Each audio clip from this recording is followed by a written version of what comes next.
Children need many hours, long stretches by themselves without being supervised by an adult. I landed up making 138 films with the NCERT, and there is a slot on Doordarshan called as Tarang, every day half an hour program. Later on, when I went to any village, they said, "No, we have seen you." This is the levitating pencil. This is a rubber sheet. You can use an old Hawaii slipper. But there's a lot of friction between the pen and my finger. So if I take an old CD, it levitates, it spins, it writes. This is the only life I have. Even if I fail, I have a right to fail. But I will never live anyone else's stale dream.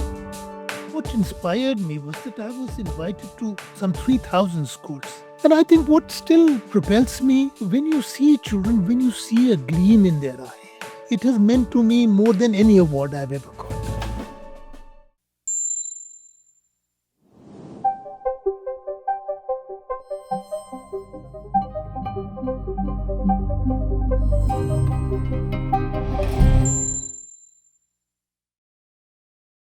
Good afternoon, Arvind. It's so nice to have you here for this podcast that we are doing. It's amazing to have you because I think many people know you as a science educator, and you really have revolutionized science education at a time where science education, the term itself, was not very well known, and there was not really a lot of medium for communication. It was very hard. I think you have been very instrumental in making science. Very democratically accessible to people and comprehensible through books, through your films, and many other ways. So, and I guess that's why probably you have also the recognition of a Padma Shri, which is also not very common to find. But I just wanted to ask from yourself. Now, you also read a lot from Wikipedia about yourself. There's a lot of media articles about yourself, but according to you, who is Arvind Gupta? I'm a tinkerer. I like tinkering and with simple materials. And this, I think, stems from my childhood. My parents had never been to school. My father was always indebted. So whatever little matchboxes, cigarette packets, newspapers we could find, and we would make toys out of them and play. We make a world of meaning, imagination for us, and make toys. So, so this deprivation, when you don't have too many factory-made toys, Right. I think brings out the best in you. I remember at some stage of my life, one rich relative gifted me a Meccano. This was those British ones with slotted iron with holes in it, and there was a small booklet with that. And you're supposed to make a small crane or a small trolley with that. And for years I played with this. I made, I think, 20 times the models which were listed in the booklet which came along with this Meccano. Right. I think, and so the generic part of the Meccano is very, very nice because you can use your imagination to create many, many more things. The same with the Lego. Yeah. And that's why it's so popular. That different people have imagined amazing things with the Lego. It's called as a brick company, but it's gone places because it has made this amazing toy. So I see that your then journey into science education started from childhood, I would say. I was a tinkerer and I had a very nice mother. The nicest thing that probably she'd never been to school, but she intuitively understood. She never asked me, "Do you have a test tomorrow? Your exams are coming." Children need, I think, many hours, long stretches by themselves without being supervised by an adult. And that's when they grow up. And my mother was an ideal mother because she'd never been to school. She had no great expectations. She was not foisting her ambitions Right. on me. For instance, if I'd gone to ITI instead of IIT, she would love me still the same. She would still love me. So, but there's no pressures. When I left my job, my mother never asked me. She says, "Good, you've left your job, now you'll do something worthwhile."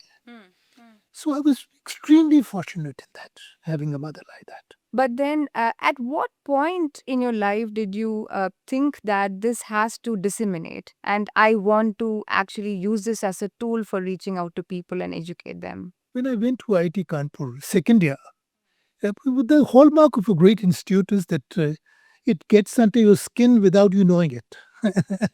So in the 1970s, IIT had started something called as the La Montage. So every week, we got to see the best film. They came in big trunks because there were big reels at that time, 70 mm. I see. So all of Kurosawa, all of Fellini, all of Satyajit Ray, Ritwik Ghatak, we'd seen all these films in 5 years.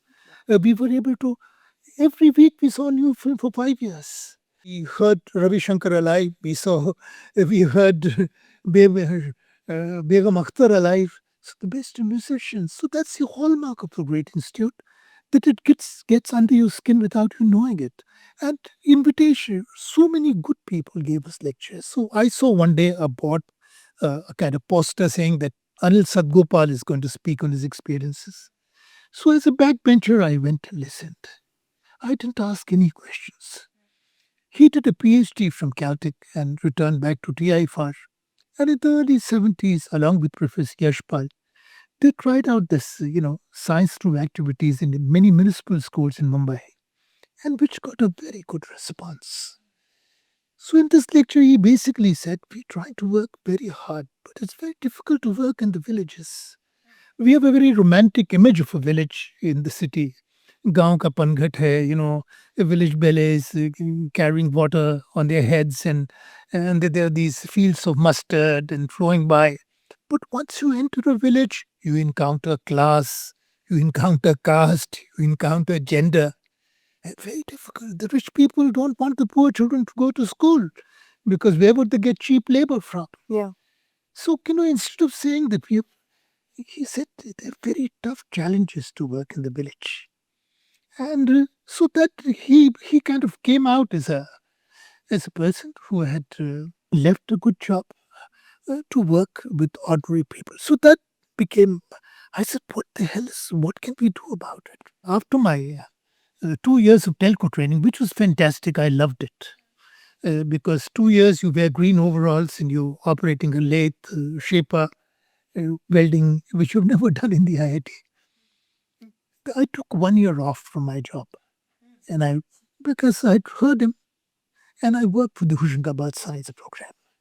And that's where, for the first month, I said there should be some local component in the kit. I went to the village heart, I found the cycle valve tube. The first month, I did the matchstick models, which became my first book, and got into 12 languages, got into Chinese 10 years earlier. So it made me very happy from deep within that all that I had learned, I was using it for some good end. That is the happiness, joy. And I thought that was much better than a kind of factory life or a corporate life. I think I've been very fortunate. I played all my life and also earned a small living. So I think that's what made me. It's a survival wage I've earned all the time. But it's made me happy. And I think that's the most important thing, to have your calling. yes, it was my call. So, at that point, when you want to take this up, and also it's very challenging, it's not easy to go to a village suddenly and then start all these things, and you don't have good channels of communication as we have now. Now, every villager will have a mobile phone, even a smartphone with internet access. So, did you ever feel that it is, how am I going to do this? Because it's going to be super challenging. Every era would have its mode of communication. It was because it was a novelty. So I think the newspapers did a lot of coverage of our work. Uh, Newspapers was one. The other was television. Right? In the 80s, the NCERT had set up the CIET, Central Institute for Educational Technology, to beam education programs through Doordarshan. And one of my teachers from IIT Kanpur, Dr. Manmohan Chaudhary, he became the deputy director. And because of him, I landed up making 138 films with the NCRT. And there is a slot on Doordarshan called as Tarang, every day half an hour program. And this was when the only channel was Doordarshan. And they had in-house facilities to dub these films into 7 regional languages. So that gave a kind of exposure. Even later on, when I went to any village, they said, "No, we have seen you." Though the what we made was long programs, slightly boring programs, but people still liked them at that time. Yeah. Every era would have its own technology, and they would rubbish the old technologies, and newer ones would come in, faster ones, slicker ones. But it worked at that time. Doordarshan. So I learned to make 138 films. Um, as a matter of fact, there was a channel called as Gyan Darshan, which was inaugurated by Atal Bihari Vajpayee, our ex prime minister, and was inaugurated by one of my films. But 20 years later, NCERT said, look, at that time there used to be tapes, Mm. magnetic tapes on which the films were. Yeah. They said, हमारा tape घिस गया है 200 बार चल के please come again and remake it. And I saw 20 years back, I had lush black hair, and now I had a bland pate. No, I mean, these are things I think the current generation should also listen to, because now they'll be wondering what's a tape. That's the to appreciate it. So, but you come out of IIT Kanpur, right? So, at some point, didn't you think that, oh, I want to be an engineer at some point, because you probably would have joined IIT Kanpur for becoming an engineer, or was it? Yes. Yeah, yeah. Look, as a matter of fact, in a small town, because my parents never been to school. And so if you were very good, I topped my district in 12th class. And my brother had gone to Roorkee University, he was elder to me, and he just told, and if there was any coaching, it was my elder sister. She was very bright. When I came back from my exam, she said there used to be numericals at that time, none of those, multi choice questions, numericals. So I said there were 10, I have done 9 correct. So she told she predicted, Amma, ye to aa gaya IIT mein, huh? As soon as I came back home. So there were, if you were clever, you went into medicine or engineering. And IIT, and the very nice thing I think I would tell about the IIT, my parents were always indebted. So when I went to IIT, there was a merit cum means scholarship in IIT Kanpur, I see. because my father never earned anything. So, which means there was a free ship. I didn't have to pay the fees, and 100 rupees a month, which was our mess fees every month, 100 rupees in the 70s. So it turned out that me going to IIT was very good for my parents. It would be more expensive to feed me at home than to send me to IIT. So I owe to the IIT system my education. I owe to this country. Hmm. Yeah, that's amazing, and that's quite inspiring also for many people, because I think still you can see how many IIT JEE aspirants are there, right? When you want to get into science education from that background, was everything favorable for you? I know that you were very enthusiastic. You did a lot of books. You made movies. You visited villages. But what were the key challenges there? I think what inspired me was that I was invited to many schools. I've been to some 3,000 schools. Yeah.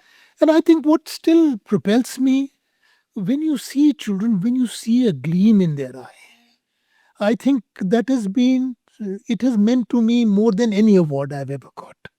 If you see this happiness on a child's face and the gleam in her eye, Yeah. I think this life has been worth living. This is the only life I have.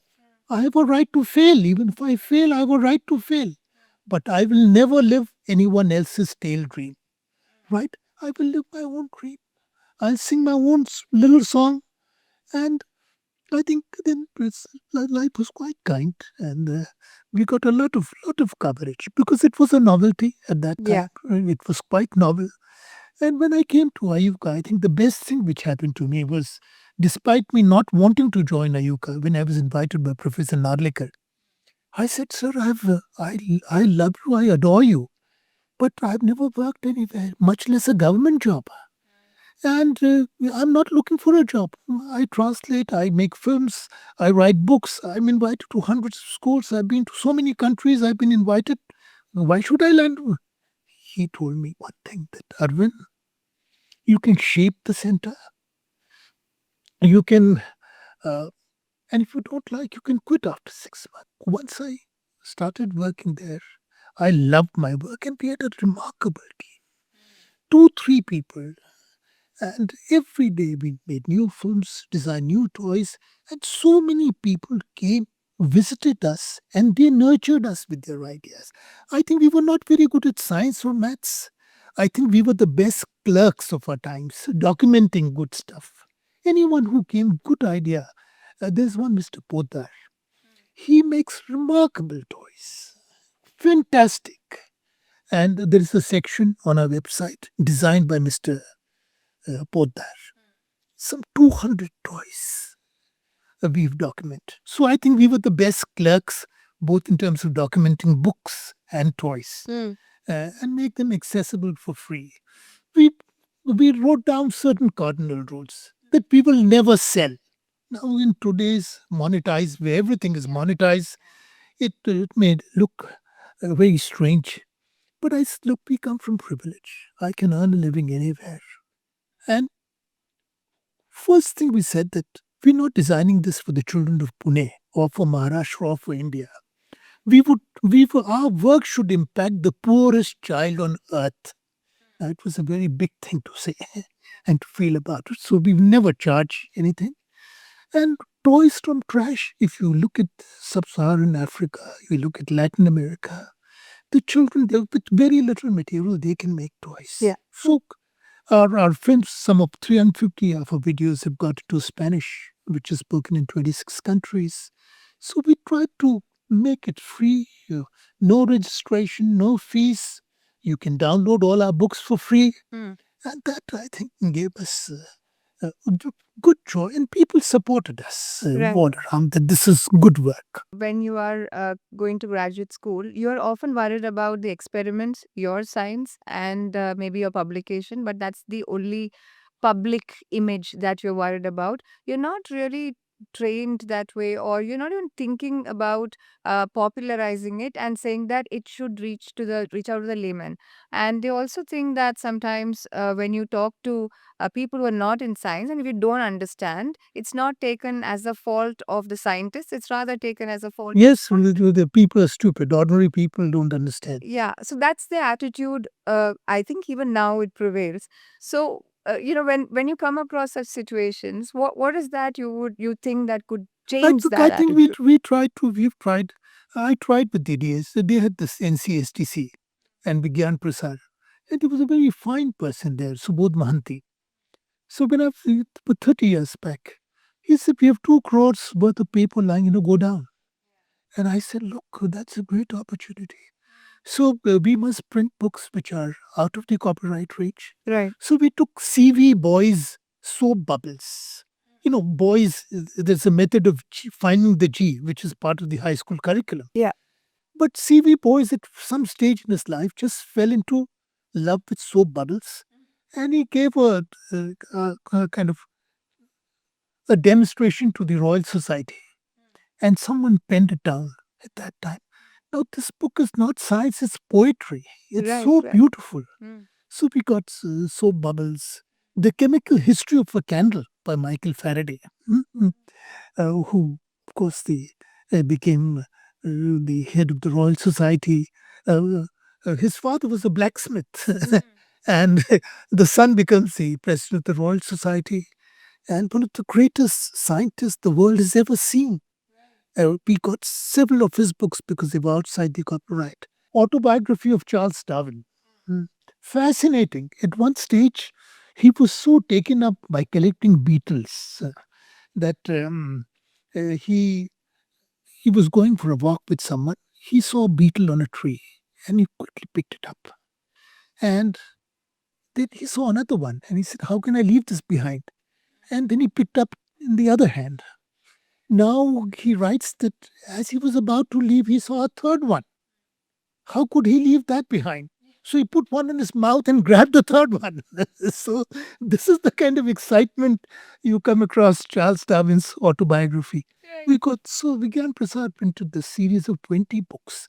One was the story of physics in a cartoon form by T. Padmanabhan, whom we lost a couple of years back, who was one of India's greatest physicists.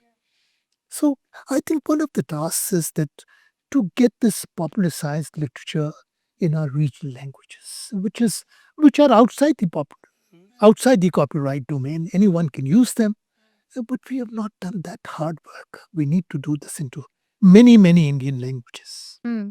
Yes, yes, absolutely. And India is a very complex country that way. Yeah, yeah. And there's so much to be done. And if the book is in Malayalam, for Malayalam children, it would be magic. If it's in Marathi, the kids in Maharashtra would be most excited about it. And that is correct. Okay, so we were talking about toys and children and how that inspires them to think ahead. So I just want to ask you that, what are these toys about, which actually connects simple things which you see in everyday life to the science concepts? So can you just show us some examples of that? See, one of the examples is this. We have a slogan on our website that the best thing a child can do with a toy is to break it. It's a very anarchistic slogan, which, is very provocative, that why do children break toys? Uh, Often when a parent buys a very expensive toy, they're afraid the children will break it. So they keep the toy away and the children are playing with the box. Now the box becomes a better toy. So the slogan was that children are very inquisitive. They really don't want to break toys, but they want to know what is inside it. And the hallmark of a great toy is the children should be able to rip it apart. Like for instance, this is a pump with which you can inflate a rubber balloon, right? And you can, if I keep doing like this, I can actually pop the balloon, right? And the nicest thing about this is that children can just pull it all apart, hmm? And they can satiate their curiosity. Now, what's over here is you can see that this is a film can, and we made a hole and we just made a little flap over here. This is like a valve. If I blow from here, air can pass through. If I suck in here, stop. Go, stop. So we made a very efficient valve. This is my suction valve. And if you take another film can, on the lid, make a hole and make another valve. So this is my delivery valve. So with these two valves and this white straw is just to the exit space for the air. And this is old cycle tube, a familiar daily life materials, no glass to break. And I think if children have made a pump like that, they will never forget in their lives as to how does a pump work. And this is what is it is. And I think in a country like ours, there is enormous possibilities of showing children, making them, getting concepts across to them with very low cost equipment. So this they can play. And we did this with handicapped children. I worked for 8 years with the Spastic Society in Delhi. And every year, I would organize 80 teachers from the many schools in Delhi, which are integrated schools, in the sense there is St. Mary's School and Subdivision Enclave, where 25% of the children are special children who study with very progressive principles. With their hearing impairments, the visual impairments, some are coming in crutches, some in a wheelchair. And this principle says these children, the special children, make my children better human beings. So nice. So these children, now a person can just operate with one hand.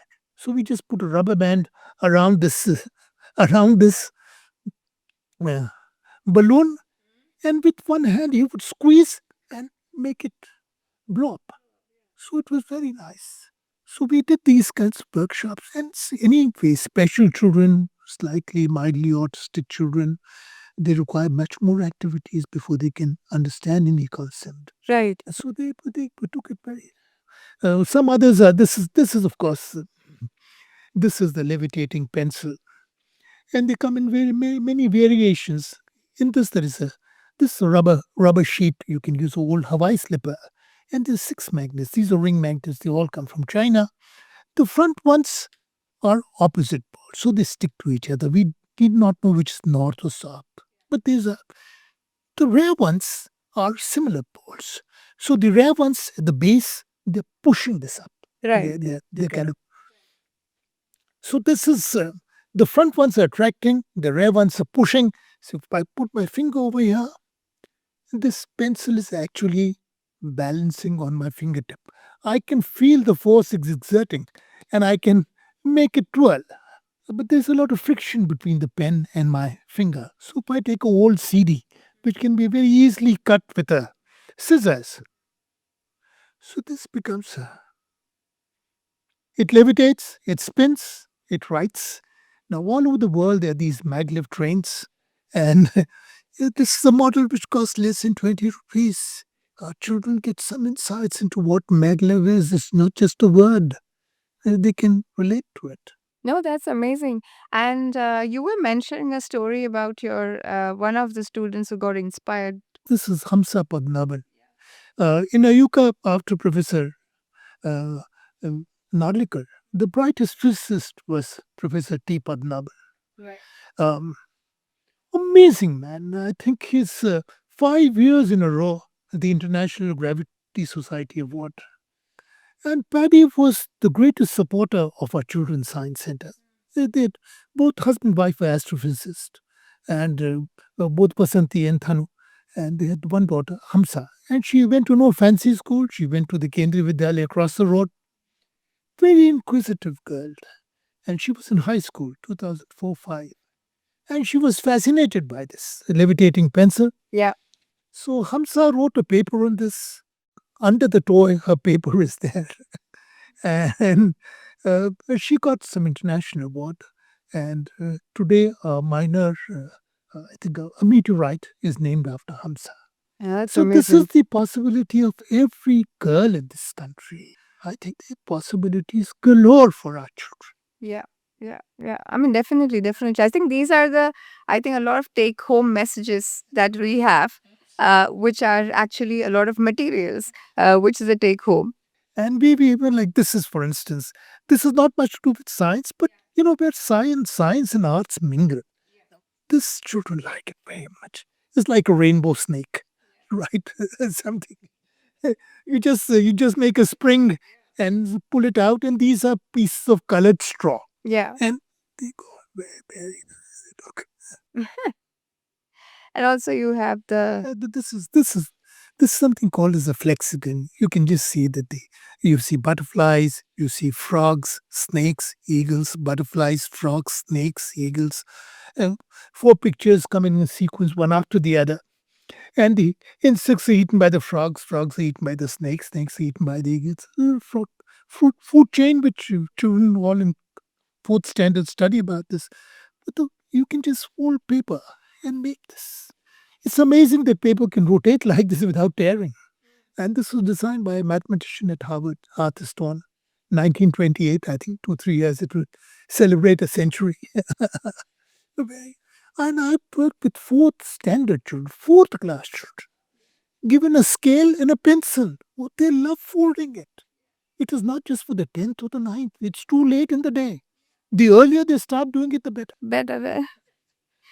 No, I agree. And I think this is how they can also correlate with concepts in geometry, for example, right? So, on that note, I think we will go to our next segment, which is going to be quite exciting and short, and also a way of knowing you more for the people who don't know Arvind very well. A book you keep returning to. Well, it's a Toto-chan. It's a great book on education. I think the best ever written. I was instrumental in getting the NBT to print it 30 years back, and today in Marathi we have the 30th edition of Toto-chan. It's a remarkable book on education. It doesn't talk about theories and things, but it's a vision of a school which you get across to this school. And I think every teacher worth and every parent worth her salt must read Toto-chan. It's a thriller. It's not a pedagogic tome. Yeah. It's a thriller. Yeah. Yes. Okay. So, what is that film that changed how you see the world? Oh, I think I loved Garam Hava. I think the best film ever made. Balraj Sahni was the lead. It talks about partition. It talks about a family in Agra. Huh? Others, all the relatives are leaving for Pakistan, but this particular family decides to stay back in India. It's amazing film, absolutely. Okay. So, what is the most important scientific invention or discovery? I think it's the wheel. I like the wheel because it just changed mobility for people. And people may say it's 5G or 6G, but I think in terms of scientific revolutions, it's the wheel which changed the way uh, we went places we had never seen. People were able to travel the world over. What would you title your autobiography? Tinkerer, toy maker. Are you planning to write one? I think I must write episodes of my life. I think they would That inspire. would be very, very I inspirational. would. I would think my wife has been asking me that you've met so many interesting people.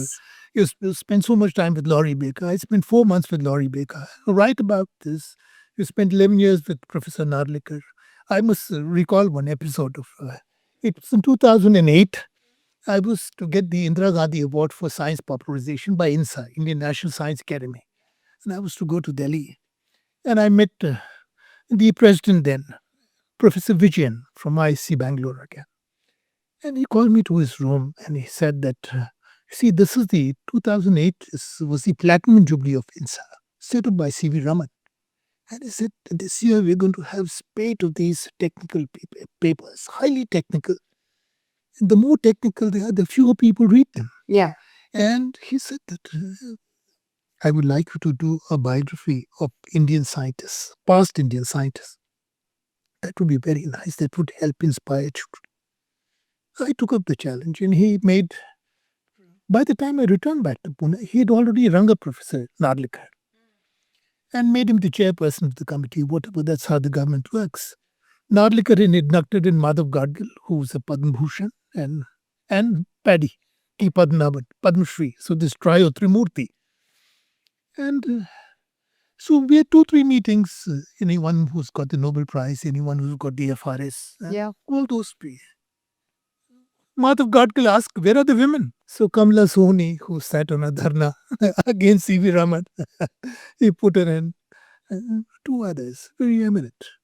And so I finished the book and then I had a spiral bind copy and I gave it to Professor Nadikar. So please just have a last look. And anyone, I was a nobody. You could have just thrown the manuscript. Such a generous of heart.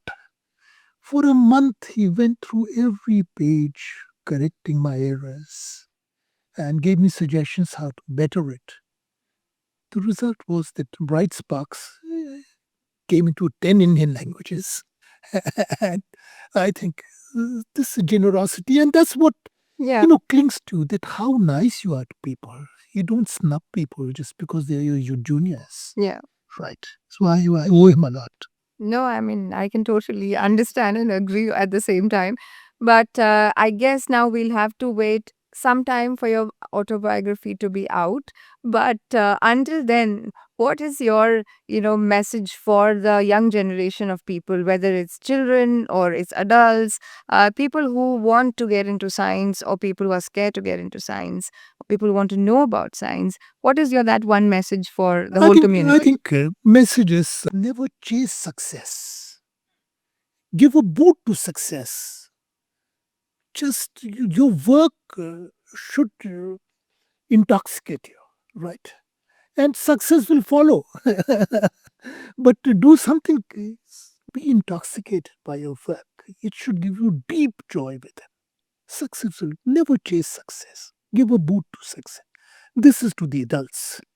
And I think for children, um, enjoy every bit of it. Just because you've got to pass a curriculum or an exam, don't do it. Do it for the joy. You're young to the world. You are new to the world. You're there to discover the laws on which the world works, right? So try and understand it rationally, right? And do it in a way it helps our people at large because the future is in their hands. And I think I have deep hope in our youngsters. Many people put them off, they're wearing such a dress, they're doing this. I said there is immense potential in them. I have deep hope in my youngsters. I meet many of them every day. On that very positive note, I think we can be here the whole day, whole night, but I think we'll have to also close this podcast. Thank you so much, Arvind, for spending so much time with us, explaining all this, demonstrating your toys, and also giving a lot of messages out there to the community, which has to be taken very seriously. So, thank you so much for coming to Ashoka.